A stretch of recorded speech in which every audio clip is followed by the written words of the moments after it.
사랑이 많으신 아버지 하나님, 이번 한 주일 동안도 주님께서 저희 모두를 주의 선한 길로 인도하여 주시고 또 지키셨다가 이 안식일을 주셔서 감사합니다.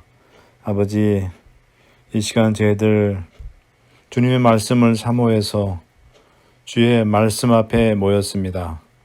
아버지, 주의 영께서 저희 만문을 열어주시고 주님의 말씀을 받는 데 부족함 없도록 도와주시옵소서. 성령께서 역사하셔서 저희에게 주시는 그 말씀을 저희들이 듣고 또 그 말씀대로 실천하며 주의 오심을 준비할 수 있는 그런 저희 모두가 되도록 도와주시옵소서. 사랑이 많으신 예수님의 이름으로 기도드리옵나이다. 아멘.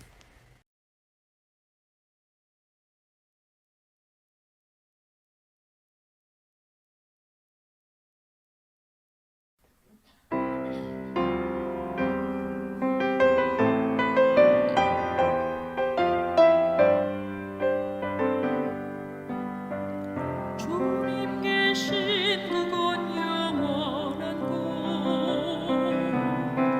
찬양 드립니다. 주께 은혜 베푸사 자비와 권능과 주 사랑 가르치소서. 영원하신 주님 우리의 주 모든 만물들 찬양해. 나라 임하사 주의 뜻이로 땅에서도 이루어주소서. 주님의 이름 찬양하며 주의 나라 영광 선포해. 모든 만물들 엎드려 절하세. 주의 나라는 영원하리라.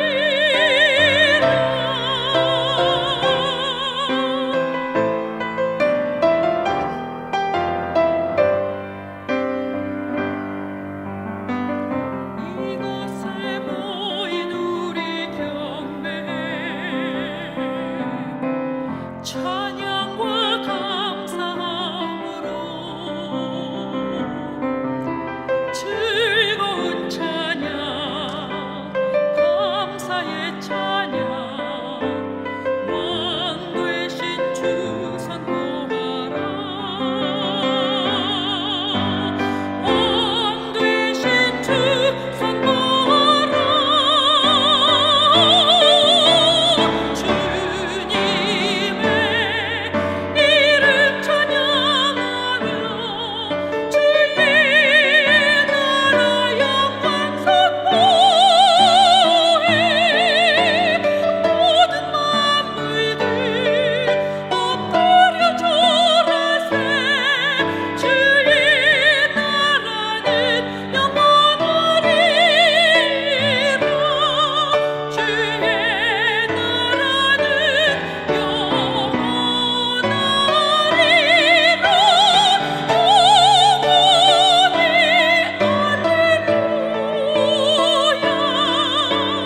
모든 만물들 엎드려 절하세. 주의 나라는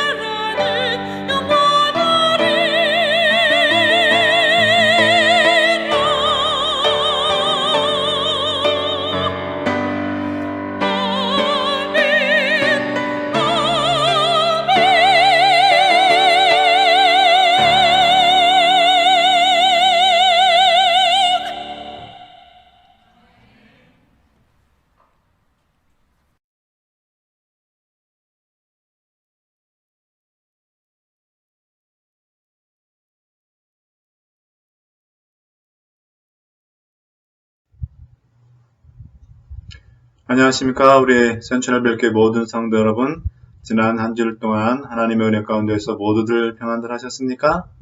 오늘 이 금요일 저녁 성경 공부 시간이 되었습니다.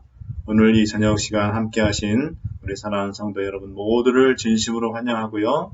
또 이 시간을 통하여서 하나님의 말씀을 우리가 듣고 읽고 배울 때에 하나님의 약속하신 말씀의 은혜가 우리 모두에게 충만히 임하게 되기를 간절히 바랍니다. 우리는 지난 시간에 계시록 16장에 나와 있는 7재앙 중에 첫째부터 5째 재앙까지를 우리가 함께 공부를 했습니다.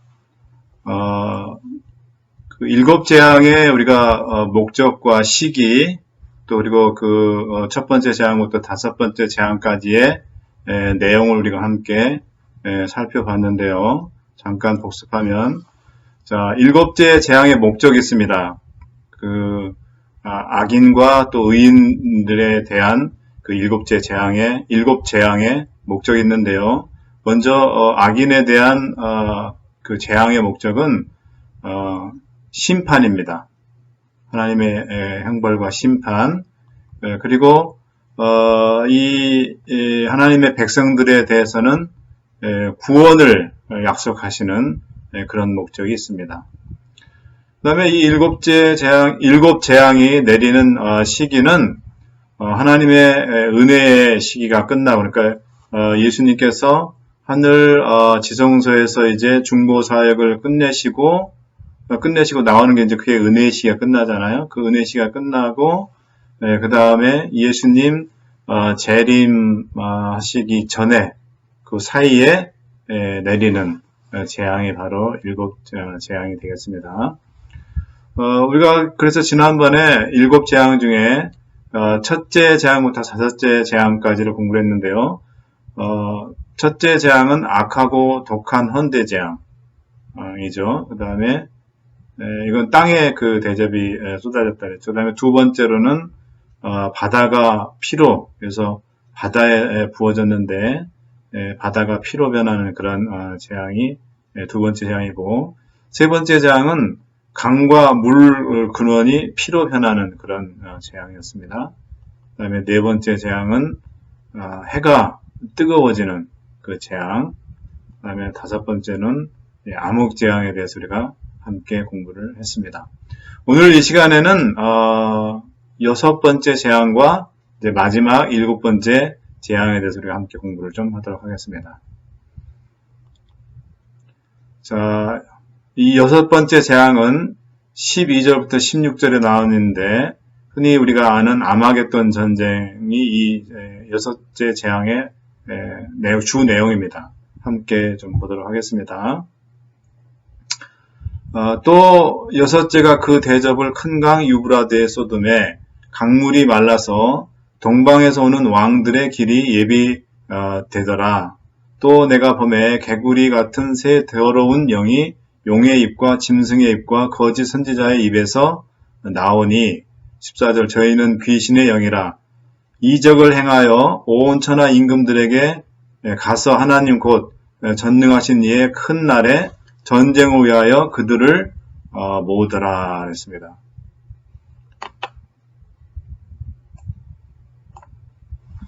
어,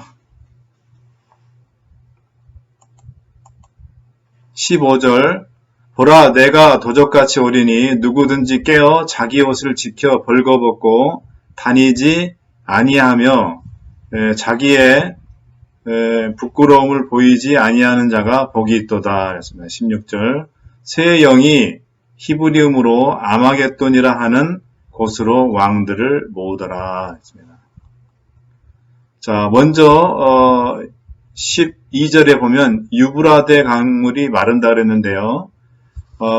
이 유브라데 강은 여러분 여기 보시면은 지금의 이라크 지방에 강이 두 개가 흐르고 있습니다. 하나는 지금 빨간 표시로 한 티그리스 강이 이렇게 흐르고 있고요. 그 다음에 이제 그린 색깔로 표시가 되어 있는 다른 강, 유프라테스 강이 흐르는데 이 유프라테스 강이 바로 이 유브라데 강입니다.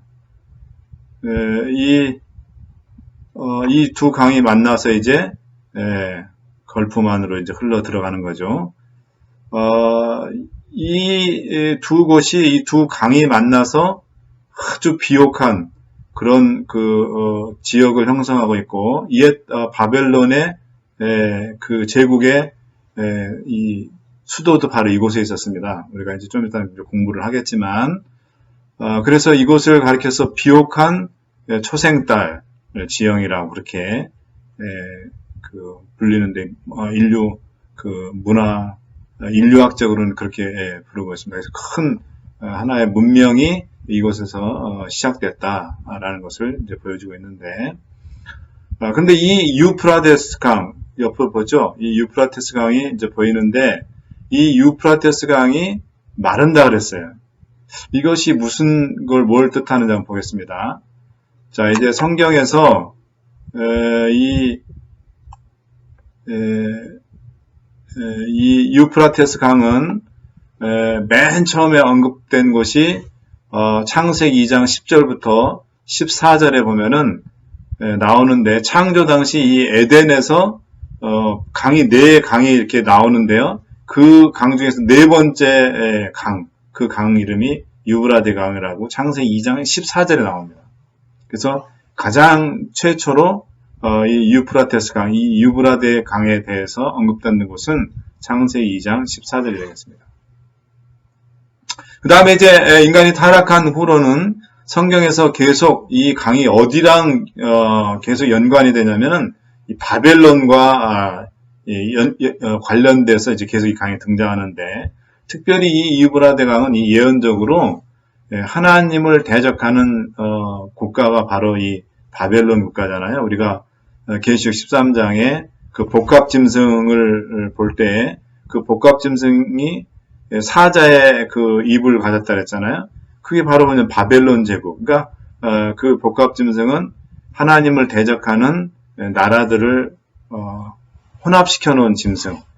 그 중에 이제 한 나라가 이제 바벨론인 거죠. 그래서 이 바벨론은 항상 하나님을 대적하는 그런 나라이기 때문에 이 강 역시 이 바벨론과 늘 연결돼서 성경에 등장하기 때문에 이 강도 그런 바벨론, 하나님을 대적하는 바벨론을 대표하는 강으로서 성경에 등장하고, 예레미야 51장 12절부터 13절 그리고 63절부터 64절에 보면 나오고 있습니다.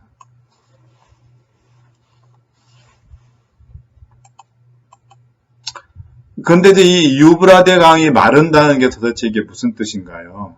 그걸 우리가 이제 살펴볼 필요가 있는데,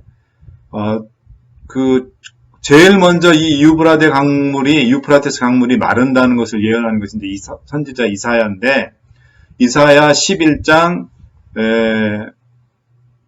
15절 16절에 보면 하나님께서 홍해를 마르게 하셔서 이스라엘이 애굽에서 나오는 길을 예비하신 것처럼 유브라데 강을 마르게 하셔서 이스라엘의 남은 자손들이 아수르에서 고국 땅으로 돌아가게 하실 것이라는 하나님의 약속을 다시 상기시키고, 그 약속을 이스라엘 백성들이 기억하도록 그렇게 하기 위해서 선지자 이사야가 이 유브라데 강을 언급을 했다는 것입니다.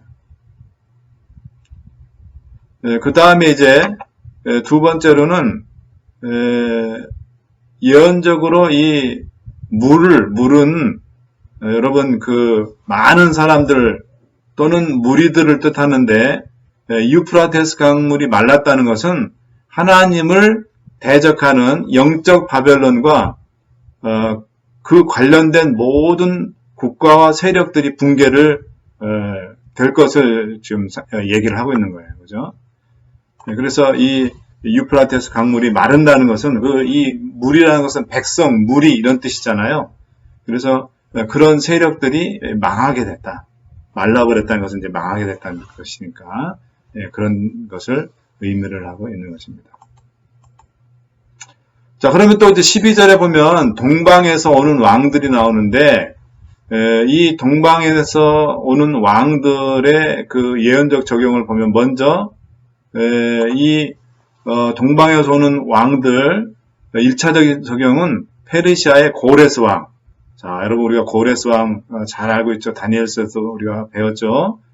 자, 이 동방에서 일어난 메대 바사 연합군이 고레스의 지휘로 바벨론을 정복할 때 유프라테스 강물을 마르게 해서 성 안으로 진군했어요. 왜냐하면 그 유프라테스 강물이 이 바벨론 그 도성 수도를 지나가게 해서 이 그 바벨론 도성은 절대로 함락될 수 없게 그렇게 아주 견고하면서도 또 물이 중요하잖아요. 물이 흘러가게 해서 아주 버틸 수 있게 적이 쳐들어와도 그렇게 만들어놨는데 이 고레스가 지휘하는 그 연합군이 메데파사 연합군이 그 강물을 딱 차단을 하고 강물이 이제 바벨론 성으로 들어가는 걸 막으니까 그 안에 마르잖아요. 그래서 이제 그 수문으로 이 메데파사 연합군이 안으로 진격을 해서 바벨론을 멸망시키는 그 당시 바벨론이 멸망당할 때 당시에 왕이 누구였냐면 벨사살 왕이었어요. 이 장면이 우리 잘 기억나죠? 다니엘 5장에 나와 있습니다.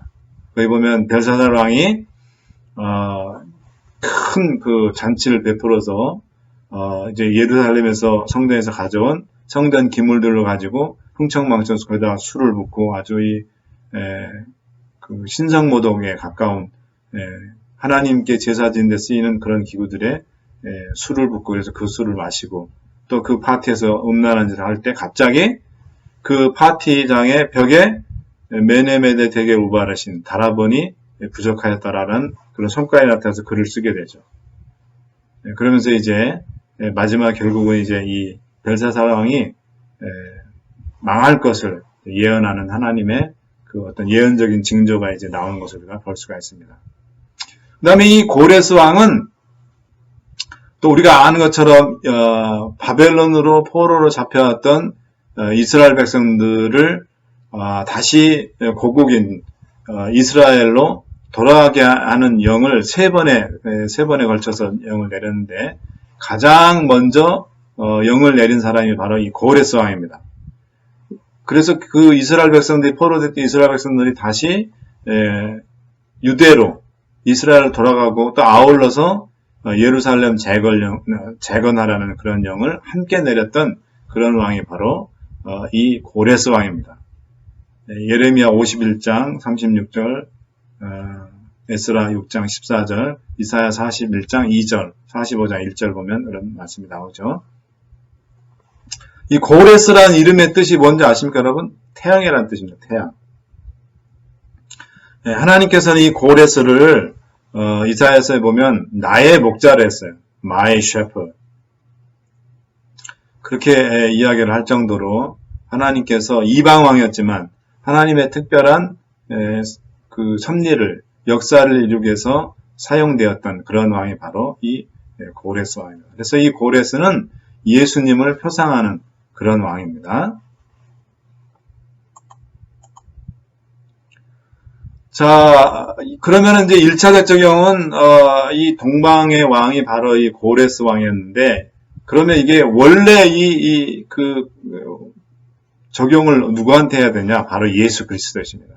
영적인 의미에서 유브라데 강물이 마르고 동방에서는 왕들의 길이 예비된다고 이렇게 한 이 말은 뭐냐면, 영적인 바벨론과 그의 추종 세력들이 국가들이 붕괴되면서 의인들을 구원하시기 위해 오시는 의의 태양 되시는 예수 그리스도와 천군 천사들의 무리가 나타날 때, 그러니까 그 재림의 때죠. 그 재림의 때가 가까웠고 이르렀고 그 준비가 완결됐다는 것을 뜻하는 것입니다.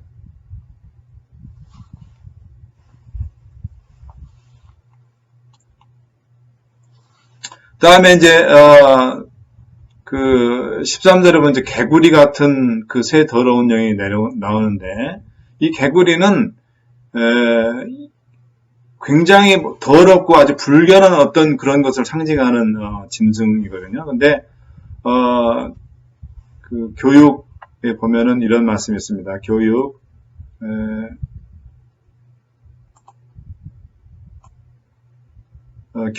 190쪽에 보면은 뭐라고 나오냐면 애굽의 개구리처럼 온 지면에 퍼지고 있는 서적 잡지들의 대부분은 평범하고 사람을 게으르게 하며 원기를 없애는 것일 뿐만 아니라 더럽고 타락해 하는 것들이다. 그 영향은 마음을 마비시키고 또 무력하게 하며 영혼이 타락하고 멸망하게 만든다. 했습니다.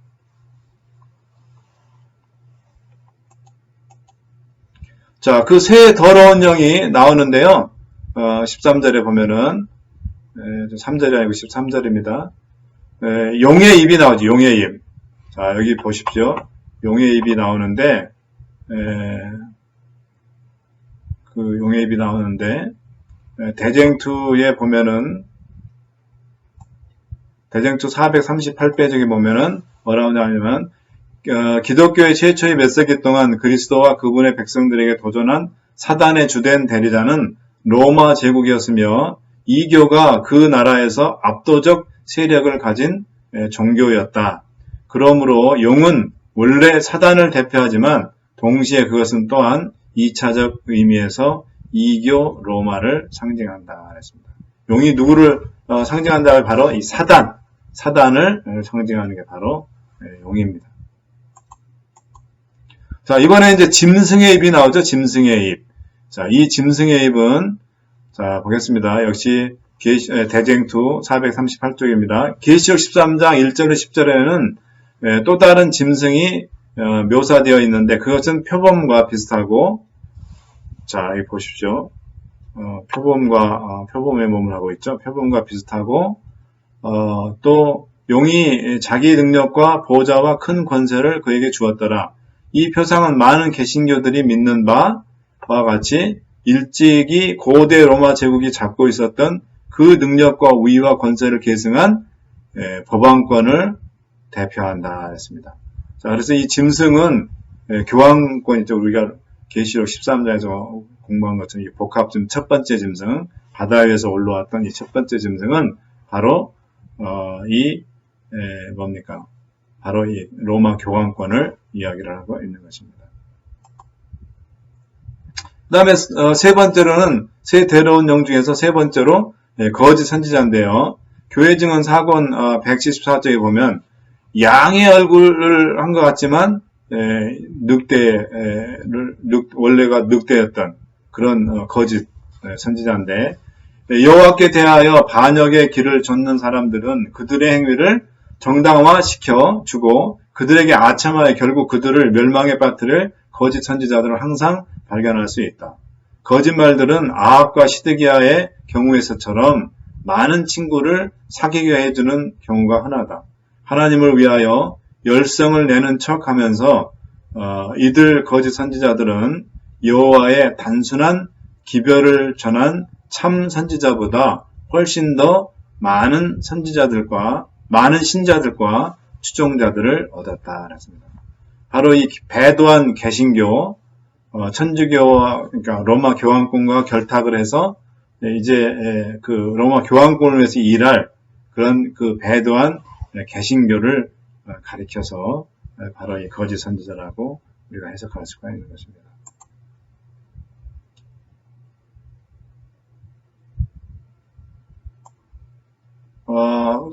대쟁투 588쪽에 보면 또 그런 말이 나오고 있습니다. 사단은 두 큰 오류, 영혼불멸설과 일요일 신성설을 통하여 사람들을 그의 기만 아래 들어오게 할 것이다. 영혼불멸설은 강신술의 기초가 되고 일요일 신성설은 로마교에 대한 공명심을 일으킨다. 미국의 개신교들은 철선의 강신술과 손을 잡기 위하여 시면을 넘어 그들의 손을 내밀고 또 그들은 큰 구렁텅이를 넘어서 로마교의 세력과 악수하기 위하여 손을 뻗칠 것이다. 이와 같이 이 삼중연합이라 이죠. 이 짐승의 입과 용과 또 이 용의 입, 짐승 또 이 거짓 선지자 이 삼중연합 아래 이 미국은 양심의 권리를 위려는 일에 로마의 발자취를 따르게 될 것이다. 특별히 이 마지막 시대의 이 강신술을 통하여 이 삼중연합체가 많은 사람들을 미혹해하고 그들을 자기의 손안에 넣게 되는 그런 일이 있을 것이라는 것을 얘기를 해주고 있는 것입니다. 자, 그 다음에 이제 16절에 보면 이제 아마겟돈이라 하는 곳이 나오는데요. 이 아마겟돈은 히브리어로 무기또의 산을 뜻하는 하르, 무기또, 그러니까 하르 메기또라고 그러는데, 이거를 헬라어로 번역을 한 거예요. 히브리어 하르 메기또를 헬라어로 번역을 했더니 이제 아마르겟돈 이렇게 됐는데, 무기또는 이스라엘 역사, 구약의 역사에서 보면은 아주 유명한 전쟁터로 알려진 장소입니다. 제가 저 사진은 그 무기또 저 이스라엘 평야가 있고 거기에 이제 무기또 언덕이 있는데 제가 지난 2년 전에 저기를 갔을 때 제가 이제 가봤는데 그 사진을 제가 이제 여러분들 보여드리는 겁니다. 자, 역사적으로 이 무기또는 첫 번째로 사사기 5장 19절부터 21절에 보면 바락과 드보라가 시스라와 그의 군대를 격퇴시킨 곳이 바로 이 무기또입니다. 그러니까 전쟁의 장소죠. 그러니까. 다음에 왕하 열왕기하 9장 27절에 보면 아하스가 예후의 칼을 받은 곳이 바로 이것입니다. 또 열왕기하 23장 29절 30절에 보면 요시야 왕이 애굽 왕 느고에 의해서 장렬하게 전사한 곳이 바로 어디냐면 바로 이 무기또입니다. 그래서 이 무기또는 사륙과 또 이 전쟁으로 잘 알려져 있는 곳이 바로 무기또입니다. 그렇기 때문에 여러분들이 아마겟돈 하니까 뭔가 심상치 않고 뭔가 큰 어떤 전쟁과 연관됐을 것이라는 걸 여러분들이 추측을 할 수 있을 것입니다. 자, 실제로 이 아마겟돈은 이건 이 아마겟돈 전쟁은 제가 여러분들에게 우스갯소리를 얘기했지만 갯돈 때문에 싸우는 전쟁이 아마겟돈 전쟁이 아닐까. 아마 갯돈 때문에 갯돈을 가지고 싸우는 게 아마겟돈 전쟁이 아닐까. 제가 우스갯소리를 그때 한 적이 있었는데요. 이 아마겟돈 전쟁은 실질적인 그런 어떤 문자적 전쟁이 아니라 이건 영적인 전쟁입니다. 그리스도의 군대와 사단의 군대 간의 그러니까 선악간의 마지막 최후의 일전, 최후의 전투가 바로 뭐냐면 이 영적인 싸움입니다. 하나님과 하나님 백성 그리고 사단과 사단의 백성이 마지막 싸우게 될 그 싸움이 바로 이 영적 싸움이 아마겟돈 전쟁인데요. 1900년에 쓰여진 레터 79번에 보면 그런 내용이 나와 있죠. 1차적으로 그것은 그리스도의 군대와 사단의 군대 간의 영적인 싸움이다 그랬습니다.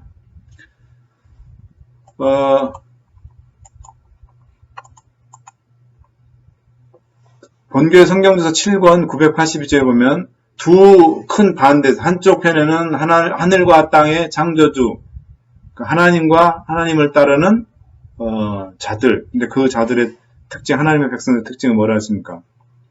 그분의 백성들의 특징은 바로 뭐냐면 모두 이마에 하나님의 인을 지니고 있다. 그리고 그들의 특징은 하나님의 그들의 군대 장관인 하나님의 명령에 철저하게 순종하는 그런 백성들이고, 다른 한편에는 배교와 반역을 택한 그 흑암의 왕 사단이죠. 사단과 그를 따르는 악한 백성들이 맞은편에 있어요. 그래서 마지막 최후의 일전을 영적인 싸움을 문자적인 전쟁이 아니라 최후의 영적 싸움이 벌어지는 것이 바로 뭐냐면 바로 이 아마겟돈 전쟁이라는 것입니다. 우리 교회 안에서도 이 아마겟돈 전쟁을 어떻게 해석하냐에 따라서 이제 그 해석의 그 차이들이 쭉 있어 왔는데, 제가 이거를 이제 가지고 한번 앤드루스에서 공부할 때 아마겟돈 전쟁에 대해서 제가 소논문을 연구를 해서 소논문을 한번 쓰고 발표를 한 적이 있는데, 그 2차 세계, 그러니까 그 뭡니까? 1차 세계대전 때는 뭐냐면 여기를 맨 처음에 그러니까 오스만 트루크라고 그렇게 해석을 했었습니다. 오스만 트루크라고 해석을 했었고, 그 다음에 지금의 터키죠. 그 다음에 다른 그 2차 세계대전은 이 동방에서 오는 왕, 이 세력을 뭐라고 봤냐면은 일본이라고 봤어요. 일본. 왜냐면 동방이 해가 뜨는 지나잖아요. 그 일본의 국기가 우기일기라 그래서 선라이징 플래그잖아요. 그래서 그 우기일기 그런 게 그래가지고 또 미국과 또 싸우는 적국이었잖아요. 그래가지고 이 아마겟돈 전쟁을 바로 일본과의 전쟁이라고 또 하기도 했었습니다. 근데 그게 모두가 다 옳지가 않고 지금 우리 교회 안에서 이 아마겟돈 전쟁은 바로 선악간에 하나님과 하나님의 백성, 마귀와 마귀를 따르는 악한 백성 사이에 이루어지게 될 최후의 마지막 싸움이 바로 영적인 싸움이 바로 이 아마겟돈 전쟁입니다. 자, 일곱째 재앙을 이제 보면 지진과 우박 재앙인데요. 잠시 읽어보겠습니다. 일곱째가 그 대접을 공기 가운데 쏟음에 큰 음성이 성전에서 보좌 앞으로 나서 가로되 되었다 하니 번개와 음성들과 내성이 있고 또 큰 지진이 있어 어찌 큰지 사람이 땅에 있어 오므로 이같이 큰 지진이 없었더라.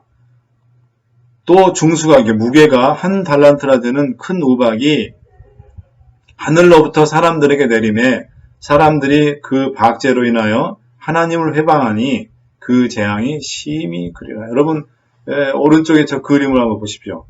이제 그 대접이 공기 가운데 대기권에 쏟아졌다는 거죠. 그랬더니 천둥 번개가 치고 지진이 나서 또 그다음에 우박이 한 달란트나 되는 그런 우박이 쏟아져 가지고 이 땅에 내려지는 그런 재앙이라고 우리가 보면 되겠습니다.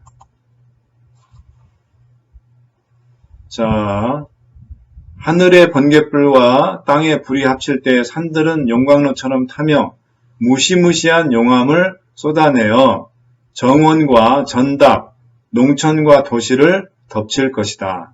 강에 빠진 들끓는 녹은 물질은 물을 끓게 하여 묘사할 수 없을 정도로 맹렬하게 큰 바위들을 날려보내어 부서진 조각들을 땅 위에 붙어 놓을 것이다.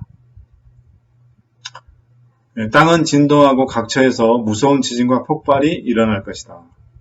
부조와 선지자 110쪽에 보면 우리가 이 일곱째 재앙이 어떤 내용이 어떤 형태로 될 것인지를 우리가 추측해서 알 수가 있습니다.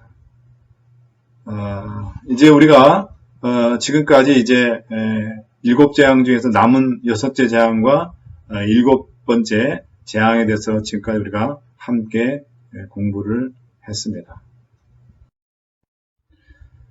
지금까지 우리는 계시록 16장에 나와 있는 일곱 재앙에 대해서 우리가 함께 공부를 했습니다. 여러분, 이 일곱 재앙에 대해서 우리가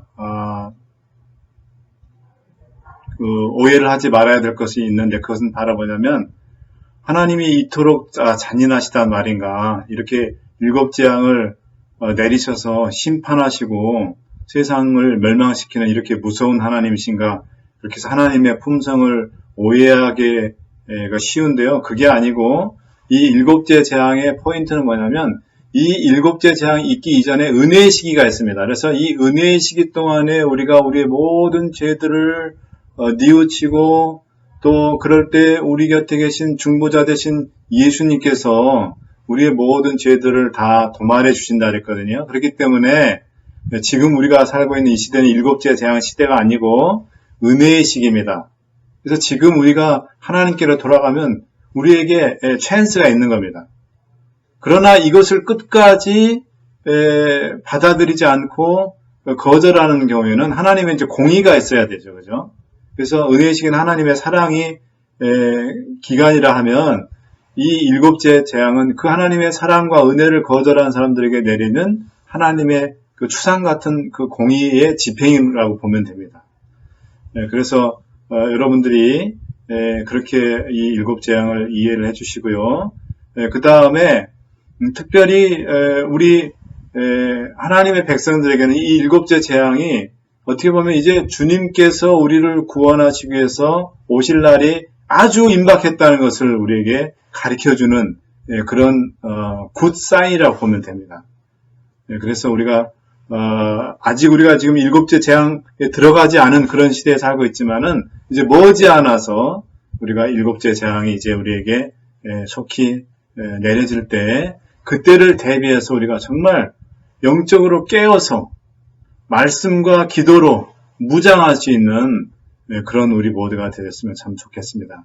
바로 이것이 일곱 재앙의 목적입니다. 심판과 재앙과 형벌이 목적이 아니에요. 그래서 여러분들이 오늘 끝으로 이제 일곱 재앙을 이제 다 공부를 하게 되는데 여러분들 이 일곱 재앙을 공부하면서 다시 한번 우리가 우리의 이 마음의 그 모든 죄들을 마음속에 품고 있었던 모든 죄들을 찢고 회개하고 하나님께로 돌아가는 그런 여러분들이 됐으면 참 좋겠습니다. 그래서 우리가 지금 하나님의 예수 그리스도의 중고하신 은혜를 우리가 풍성히 받고 하나님 백성으로 다시 살아갈 수 있는, 그래서 일곱째 재앙 때 그 기간들을 넉넉히 견뎌낼 수 있는 그런 우리 사랑하는 센츄럴벨 교회 모든 성도님들이 되시기를 간절히 바라면서 오늘 금요일 성경 공부를 마치도록 하겠습니다.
자비로우신 아버지 하나님, 오늘 계시록 16장 7재앙 중에 6번째 재앙과 7번째 마지막 재앙을 공부하게 해주셔서 감사합니다. 주님, 아직 7재앙이 내리기 직전인 은혜의 시기에 저희들은 살고 있음을 압니다. 주여, 이 은혜와 자비의 시대에 저희의 모든 죄들을 회개하고 주님께로 돌아갈 수 있는, 그래서 중보의 은혜를 저희들이 받을 수 있는 그런 저희들이 되도록 도와주시옵소서. 주님, 기도와 말씀으로 영적으로 깨어서 다가오는 일곱 재앙을 준비케 하여 주시고, 더 나아가서는 예수님의 재림을 준비할 수 있는 우리 센트럴밸리교회 모든 성도들이 되게 하여 주시옵소서. 예수님의 이름으로 기도드렸나이다. 아멘.